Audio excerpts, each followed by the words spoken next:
Hi everyone, welcome back to Twin Flamesly. So in this video, we'll be talking about the dark side of twin flame relationships.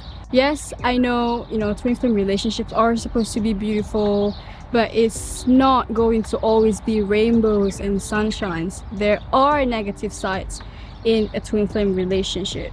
So you already know me, I'm Dania, the host on Twin Flamesly, and today we have a special guest. We have Justin Brown, the creator of Twin Flamesly itself. Yeah, thanks Dania for inviting me to come and speak to our community on YouTube. Today's topic is a really important one because for many people experiencing twin flame relationships, there are a lot of dark sides that come about. And so we're going to go in and share some really powerful tips and strategies for how to navigate these complexities. I'm going to share some personal stories from my own life along the way. Dania, perhaps you might share some of your own stories as well. And we'll also share some of the stories we've learned from our community on twinflamesly.com. Got thousands of people who have subscribed to the email list, have used the Twin Flame Psychic Robot. So we're really at the cutting edge of seeing what people are experiencing. So rather than just talking about the beautiful side of it, today's topic is going to be going really deep into the dark side. We're going to talk about what's at the core of these dark side experiences and really help you just get to the bottom of it and experience really healthy and loving relationships. So to get us started, Dania, what is the number one issue that you feel people are experiencing when it comes to twin flame relationships? Well, I think it can happen in every relationship, not just twin flame relationships, but I think the number one issues that most people usually experience in their twin flame relationships is codependency.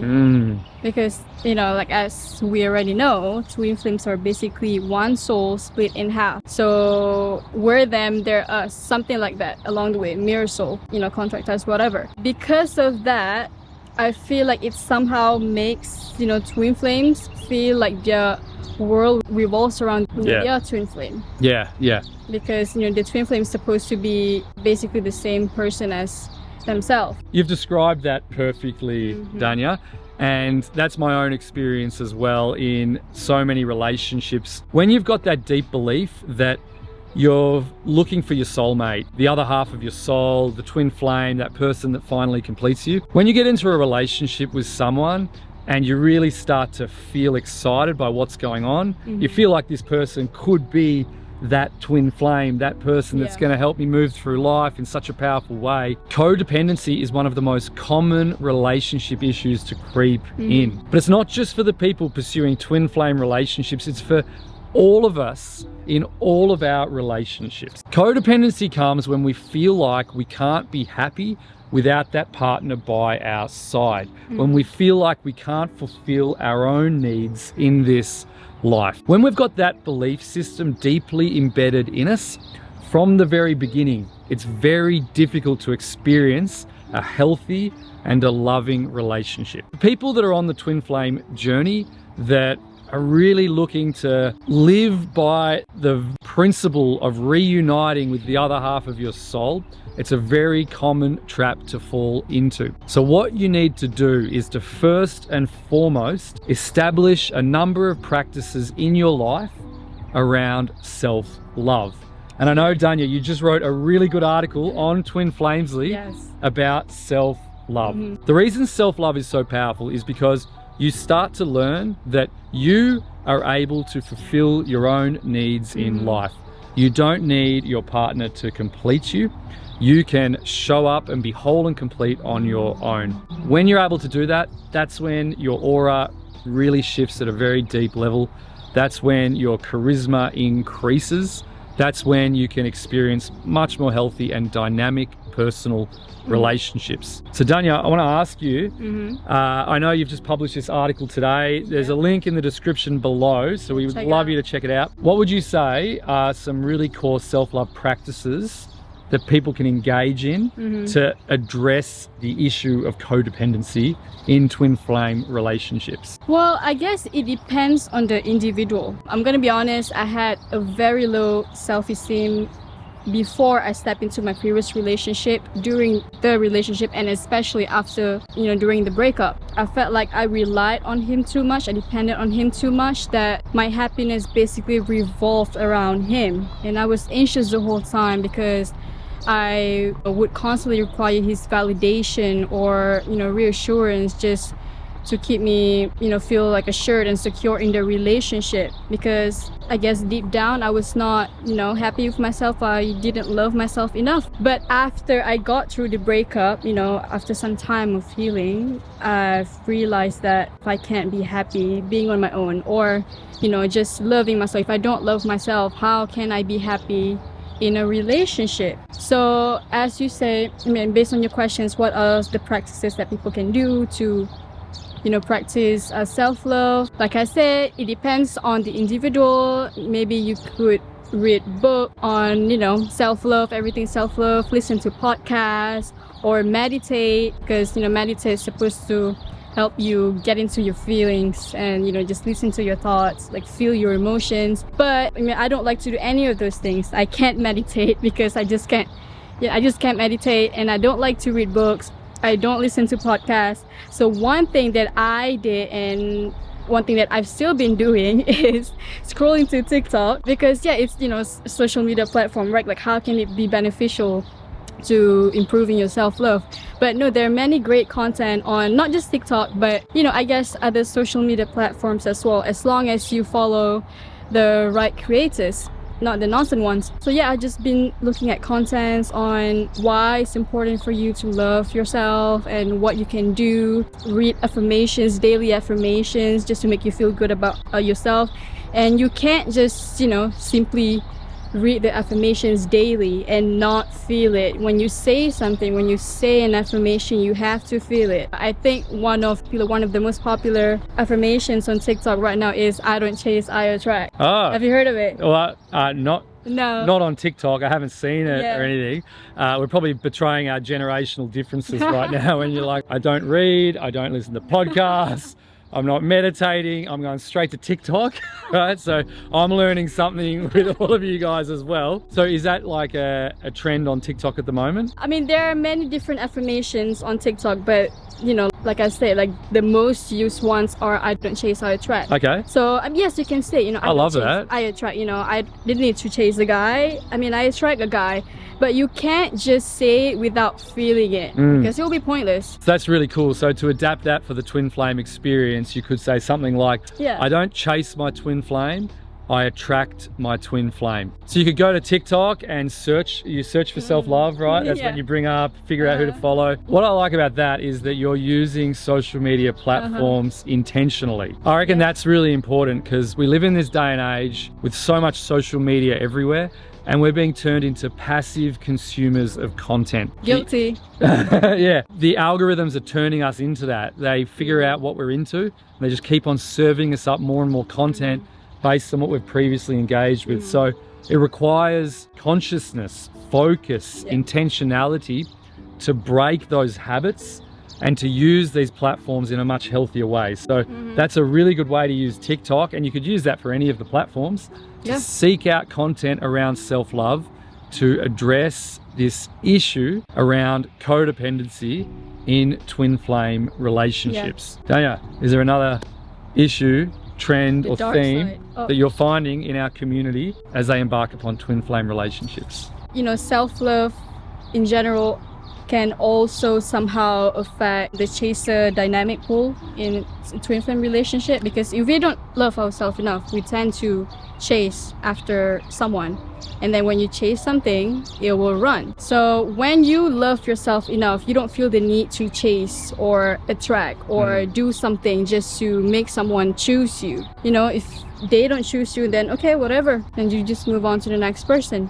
So I guess that's the way how not loving yourself enough can affect your twin flame relationship, which can bring like a negative effect to the relationship, which is also another dark side of the twin flame relationship. Now, I want to tell you about my experience being the twin flame chaser. Oh, okay. Yeah, so this happened, it's about 11 years ago now. It's when I first came across the concept of twin flames. I was living in London at the time. I just started a PhD program. Yeah. And I'd started seeing this girl, and she was the one who brought me the concept of twin flames, because she said our connection was so powerful that she really believed that we might have some sort of spiritual, deeper, soulful connection, and that twin flames could be it. So what ended up happening was, first of all, I completely adored her. I just loved being with her. I felt so great. And she felt the same way in the early days. And then I read about twin flames. I'm like, yeah, you know, like I like the idea of that. So I started to adopt the belief that she was my twin flame. So I had certainty about it. So whenever she would then, as things sort of developed, and it obviously, it didn't really work out, she started to pull away a little bit. And so because I believed in such the rock solid belief that she was my twin flame, I kept on chasing. And I just kept on thinking, she's gonna finally see the light. She's gonna finally see who I am, see the power of the connection. And then she just started to pull away more and more. The issue that I made then, which I understand much more clearly now, is that this concept of twin flames is a very powerful concept. Yeah. But that's what it is. It's a metaphor. It's a story. And stories are really powerful. So we've got stories at our disposal to help us navigate the complexities of our life. The mistake that I made was taking the story and turning it into objective reality, into my absolute certainty that this was the person. Since then, I've learned that we need to keep a certain level of open-mindedness about the people that we meet along the way. We need to be open to spontaneous love emerging, sparks flying, something being so wonderful that we're ready to really commit and give it a shot and get to know someone at a very deep level. But at the same time, we've got to be ready to let go along the way. We've got to judge people based on their behavior. So in this case, if I look back, I realized that she wasn't treating me that well in that relationship. She was pulling away. She didn't value it in the same way that I did. It took me a long time to learn this, but when I could finally stand up for myself and understand what my boundaries are, what I wanted to accept from others in my life, then I was able to change the dynamics of that relationship. Ultimately, we moved on. Looking back, I can see clearly that she's absolutely not a twin flame type partner, because if she really was, and if we really had this super deep, incredible connection, we would have treated each other so much differently. Yeah. I understand we've all got to go through challenges, we've all got to evolve, that relationships are going to ebb and flow and apart and back, and who knows, I can't have any certainty about whether she'll come back into my life or not. You've always got to be open-minded. Yeah. But I think a mistake that many of us make is that we get this belief around twin flames. We then excuse so many behaviors from the other person. That's true. Because we think they are the twin flame. Yeah, like you can't live your life based on the basis that, oh, this person is your twin flame. Your life has to revolve around them. Like everything you do has to be, you know, with them or for them. That's not how it should be. It's just like any other relationship too. And if you keep doing this, keep having to depend or rely on your twin flame just because you think that, oh, you're connected, you know, by your soul, it will just cause you a lot of stress and pain because they might not be able, you know, to meet your expectations. Okay, I have a story to share as well, and I don't really think that he's my twin flame, but I think can somehow correlate the story to the codependency problem in twin flame relationship. So like I said, because of my lack of self-love, I tend to depend on him and rely on him for happiness, and because of that I wasn't able to progress as a person because, you know, I was like longing for his validation, for me to feel like, oh, I've achieved something or I've done something right. So after the breakup, after I've moved on, you know, once I've able to look past all of the issues, all of the challenges during the breakup or in the relationship, you know, it somehow opened my eyes into thinking that I can do so much better, I can progress so much better. He's not all I need. Like, being in a relationship or being with him are not the only things that I need. I mean, I don't need to be in a relationship or to be with him. Like, being with him, well, I'm not blaming him or anything, but being in the relationship and not loving myself enough just hindered me from doing what I want to do and what I want to achieve. And now that I've loved myself enough, rebuilt my self-concept around for my reality, what I want in my life, well, I wouldn't say I've achieved everything that I want to achieve, but I'm getting there. I'm making progress to achieve my goals, the goals that I wasn't able to work towards when I was in the relationship because I didn't love myself enough. Like, my life revolved around him and the relationship.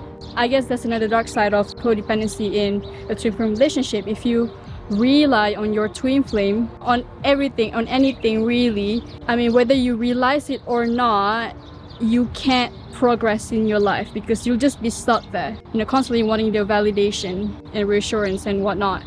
So just be stuck in the same place, situation, or whatever, same stage. You will not be able to achieve your goals or work on other responsibility or work on other parts of yourself that needed to be worked on. We've covered 3 really key issues that people face. The first is codependency. Second is the chaser dynamic, when they pull away. And the third is the need for validation that we often experience in our relationships. To leave you with a takeaway, if there's one takeaway from this video, it's going to be this. I would love to question the idea around what it means that our soul is split in half before birth. I understand this is a very powerful part of the twin flame experience, the twin flame story. But the reality is that if we live our lives embodying the belief that our soul or our spirit or our deeper essence is only half complete, at a very deep subconscious level, we will never believe that we're whole and complete. True. That we deserve to experience love all on our own. That we can give all of this to ourselves. I believe that we can still embrace the twin flame story around 2 whole and complete souls on this earth, joining forces and experiencing remarkable things together, changing the world in powerful ways. Those are very healthy beliefs to adopt. But if it's based upon the soul itself being split in half, I think that's something that we can meditate on and we can really embrace new ideas around it so we can come to a healthier perspective around twin flame relationships.